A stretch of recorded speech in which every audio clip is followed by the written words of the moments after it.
Hello. आज हम class 10th का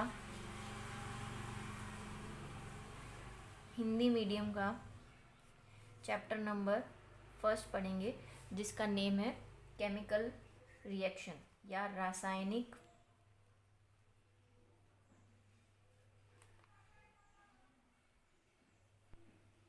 अभिक्रियाएं, या क्रियाएं भी लिखा हो सकता है बुक में, और समीकरण। इंग्लिश में नेम है इसका केमिकल रिएक्शन एंड इक्वेशंस। इसमें सबसे पहले आपको पता चलना चाहिए कि अभिक्रियाएं क्या होती हैं, या पहला क्या होता है, क्रियाएं क्या होती हैं। अभिक्रियाएं, क्रियाएं दोनों वर्ड यूज कर सकते हैं।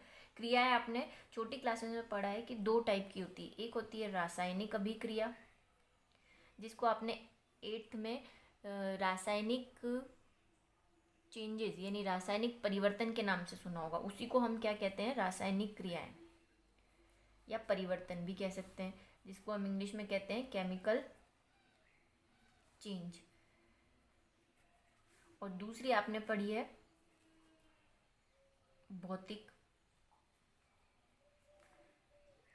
भौतिक अभिक्रियाएं, या जिनको हम क्या कहते हैं, फिजिकल चेंजेस। ठीक है, ये दो हमने पढ़ी हुई है। अब इसी में हम इस वाले टॉपिक को बड़ी तौर पे पढ़ेंगे। जो ये चैप्टर है इसको ही वाइड यानी बड़ा करके इस चैप्टर में बताएगा। अब थोड़ा सा हम डीपली नहीं जा करके, थोड़ा सा सिर्फ ऐसे फिजिकल चेंजेस हमने पढ़ा है कि ऐसे चेंजेस जिसमें किसी वस्तु या अभिक्रिया में सिर्फ भौतिक रूप से परिवर्तन होता है। ठीक है, ऐसी चेंजेस क्या कहलाते हैं, फिजिकल। जिसके एग्जाम्पल आपने जैसे जैसे कागज का फटना, कागज का टुकड़ा करना, मोम का पिघलना। क्योंकि मोम क्या होता है, पिघलता है, फिर आप उसको अगर थोड़ी देर सेट होने देंगे तो फिर से ठोस में परिवर्तित हो जाएगा। ऐसे ही और क्या हो सकता है, बर्फ का जमना या पिघलना, दोनों ही फिजिकल चेंज है। मेनली हम किसके बारे में पढ़ेंगे, केमिकल चेंजेस या चेंजेस। मैंने जैसे बोला, चेंजेस नहीं करके रासायनिक अभिक्रिया। क्या होती है रासायनिक अभिक्रियाएं? वह प्रक्रिया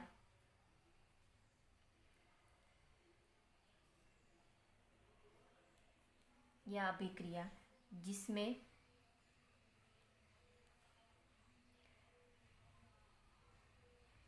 अभिकारक या वस्तु की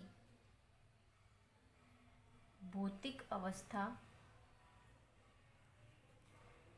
के साथ साथ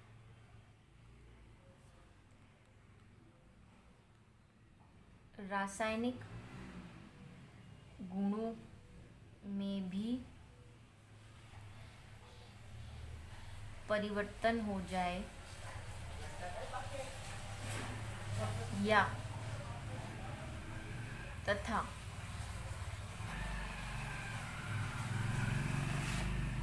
कोई नया उत्पाद प्राप्त हो, उसे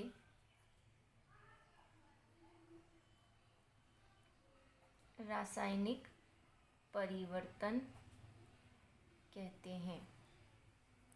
ठीक है, क्या हो गया, वह प्रक्रिया जिसमें किसी अभिकारक। अब दो चीज़ें यहाँ पे आई है नहीं, एक तो अभिकारक, वैसे तो आपने 9th में पढ़ा हुआ है, और एक है हमारा उत्पाद। क्या होते हैं ये, कोई भी अभिक्रिया आप जैसे करते हैं तो पहले हम दो वस्तुएं लेते हैं। ठीक है, उसकी क्रिया कराते हैं। जो भी वस्तुएं लेंगे हम, जो वस्तु हम ले रहे हैं फर्स्ट टाइम शुरू में, वो तो होती है हमारी अभिकारक, जिसको इंग्लिश में हम बोलते हैं रिएक्टेंट। ठीक है, और अभिक्रिया होने के बाद जो हमारी चीज़ बनती है, या अभिक्रिया पूरी हो जाने के बाद जो बनता है, उसको हम बोलते हैं उत्पाद, या इसको बोलते हैं प्रोडक्ट। तो जो रासायनिक अभिक्रिया होती है उसमें जो भी वस्तु या रिएक्टेंट या अभिकारक जो हम लेंगे उसके सिर्फ क्या भौतिक अवस्था यानी दिखने में ही चेंज नहीं होगा, बल्कि उससे एक नया ही प्रोडक्ट हमारे सामने आ जाएगा, नया ही उत्पाद हमारे सामने आ जाएगा। और उसके रासायनिक गुणधर्म यानी कि इसकी जो पहले हमारे पास रिएक्टेंट था या अभिकारक था उसके गुणधर्म अगर आप देखोगे तो वो अलग रहेंगे, और उत्पाद के गुणधर्म देखोगे तो वो अलग रहेंगे। एक तो एग्जाम्पल से समझाती हूँ मैं आपको। देखो, जैसे आपने क्या ली, कोई भी लोहा ले लिया, नॉर्मल सी चीज़ लोहा, आयरन ले लिया, ठीक है। आयरन देखने में कैसा होगा?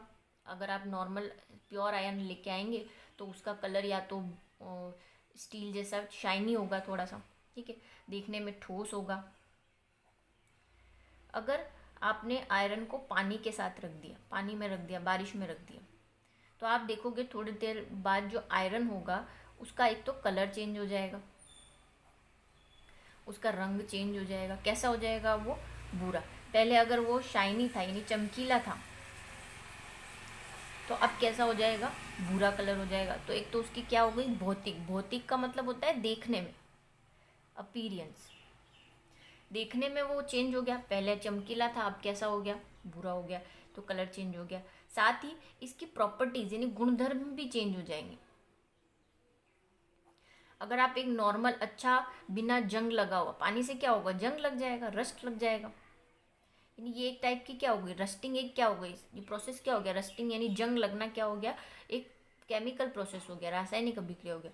अब लोहा पहले अगर आप देखोगे तो वो चुंबक को अच्छी तरह से चिपका देगा, लेकिन अगर आप एक जंग लगे हुए लोहे पे चुंबक चिपकाने जाओगे, मैग्नेट चिपकाने जाओगे, तो वो इतना अच्छी तरह से चिपकेगा भी नहीं, या हो सकता है चिपके ही ना। तो दोनों तरह की प्रोसेस हो सकता है। एक और एग्जाम्पल लेते हैं, जैसे हमने कागज लिया,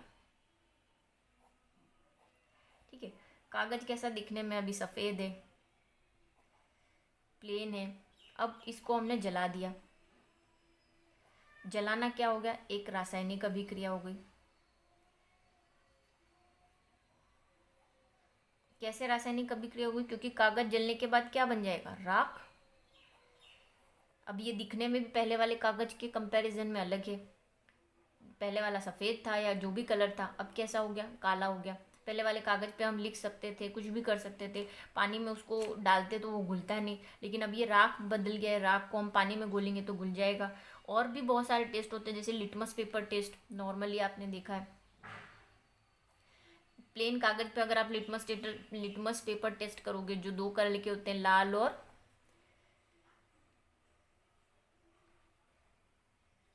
पर्पल या बैंगनी जो होता है, तो ये दोनों टेस्ट करते तो कोई टेस्ट नहीं देता, लेकिन राख पे करोगे तो इन दोनों में से किसी एक का कलर चेंज हो जाएगा, तो रासायनिक परिवर्तन हो गया। तो ऐसे परिवर्तन जिसमें भौतिक के साथ साथ उसकी रासायनिक गुणधर्मों में भी परिवर्तन हो जाए, यानी देखने में भी वो चेंज हो जाए, और कुछ उसके रासायनिक जो लैब में हम नॉर्मली टेस्ट करते हैं, अगर वो टेस्ट पहले वाले प्रोडक्ट के साथ किए जाए तो अलग आए, और जलाने के बाद या रासायनिक अभिक्रिया के बाद किए जाए तो अलग आए, तो उसके रासायनिक गुणधर्म भी परिवर्तित हो जाए और कोई नया ही उत्पाद हमारे सामने आ जाए। एक और एग्जांपल आपको दूं, जैसे